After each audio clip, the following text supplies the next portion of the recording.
Mailardevpally police station లిమిట్స్లో TNGOs కాలనీలోని pioneer school high school సంబంధించి స్కూల్ బస్సులో స్టూడెంట్స్ని ఎక్కిస్తుండగా ప్రమాదవశాత్తు అది రివర్స్లో వెనుక స్లోప్ ఉండడం వల్ల రోడ్డు అది వెనుకకు రివర్స్లో వెళ్ళి ముందున్నటువంటి కారుని తగిలి బస్సు బోల్తపడడం జరిగింది. అందులో సుమారు ఒక 9 మెంబర్స్ స్టూడెంట్స్కి సింపుల్ ఇంజరీస్ అయ్యాయి.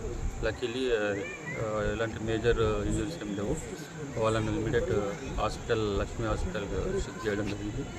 బస్సెస్ అదంతా రిమూవ్ చేయడం జరిగింది. ప్లస్ ఇంకోటి ఏంటంటే ఇప్పుడు దాని తాలూకా ఫిట్నెస్ అవన్నీ కూడా మేము ఇప్పుడు ఇన్వెస్టిగేషన్ చేస్తున్నాం. దాని మీద డ్రైవర్ నెగ్లిజెన్సీ అండ్ ఎవరెవరి పార్ట్ ఎంత ఉందో వాళ్ళందరి మీద చర్య తీసుకోవడం జరుగుతుంది.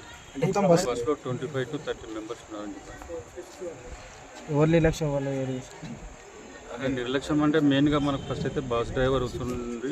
బస్ డ్రైవర్ ఈ స్లోప్ రోడ్డు అబ్జర్వేషన్ చేసి సరైనగా చోట పార్క్ చేయాల్సి ఉండేది. అలా జరగకుండా మరియు హ్యాండ్ బ్రేక్ అవన్నీ చెక్ చేసుకోవాల్సి ఉండే.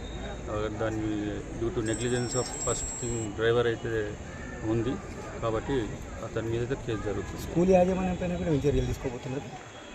వాళ్ళ పార్ట్ ఆఫ్ నెగ్లిజెన్స్ కూడా ఉంటే ఖచ్చితంగా యాక్షన్ తీసుకోవడం జరుగుతుంది. ప్లస్ ఇంకా బస్ కూడా ఫిట్నెస్ అవన్నీ కూడా వెరిఫై చేస్తాం. పార్కింగ్ ప్లేస్ కరెక్ట్ అదే దాని గురించి కూడా చర్చించి స్కూల్ యాజమాన్యంతో ఆ పార్కింగ్ ప్లస్ స్టూడెంట్స్ని షిఫ్ట్ చేసి ప్లస్ సేఫ్ ప్లేస్లో అక్కడ ఎక్కించుకోవడమా ఎలాంటి ప్రికాషన్స్ ప్లస్ వాళ్ళతో మీటింగ్ జరిపి పేరెంట్స్తో కూడా మీటింగ్ జరిపి అవన్నీ చర్యలు తీసుకుంటాం.